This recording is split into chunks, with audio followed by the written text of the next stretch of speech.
著名的军事学家丁伟曾经这样形容李云龙先生的打鼾：这小子睡觉打呼噜，比发动机还响。哪个狗日的打我小报告？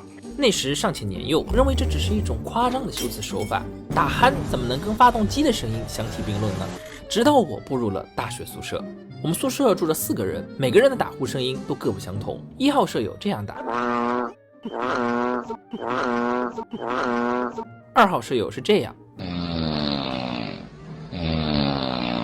，3号舍友。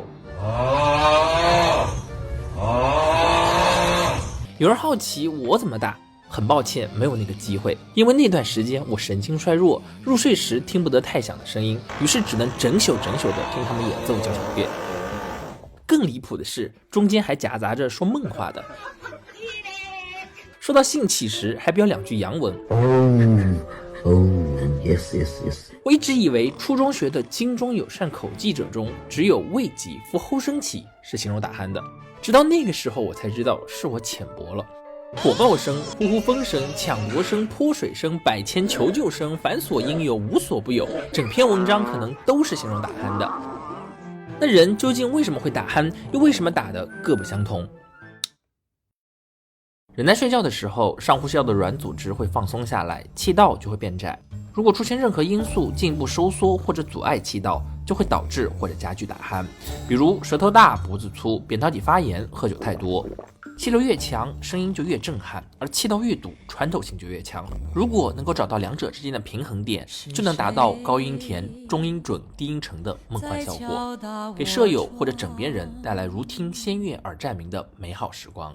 那如果呼吸道被完全堵住了呢？那就会这样。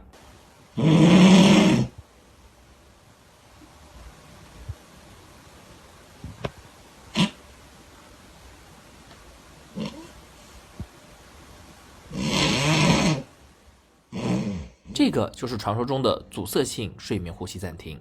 这样的鼾声不仅响彻云霄，而且总是打着打着就找不着了，要过10秒或者更长的时间才会猛地发出一声很大的呼噜。这是由于他们的呼吸因为气流阻塞出现了暂停，每小时可能发生5次，情况比较严重的能发生30多次，有些极其严重的1小时可达100多次。由于长时间缺氧，轻者头痛、注意力不集中、脾气暴躁、智力减退、性功能障碍，重则高血压、冠心病、糖尿病、缺血性中风，极严重时甚至会出现夜间猝死。如果你有这样的舍友，救人一命胜造7级浮屠。如果你就是这样的舍友，可请睡友帮你留意。如果你只能一个人睡，也别担心，临床上多导睡眠监测是诊断阻塞性睡眠呼吸暂停的金标准。它不仅可以判断疾病严重程度，还可以全面评估患者的睡眠结构、低氧情况以及心电、血压的变化。缺点就是略贵。如果你想便宜一点，可以使用那种持续记录的血氧仪。夜间睡眠正常的血氧含量在 95%到 99%， 而中重度患者的含氧量在 90% 以下，且下不封顶。如果你连1毛钱都不想花，也可以手机开个录音，电费呢就实在没法省了。那我们该如何在睡觉的时候好好喘口气呢？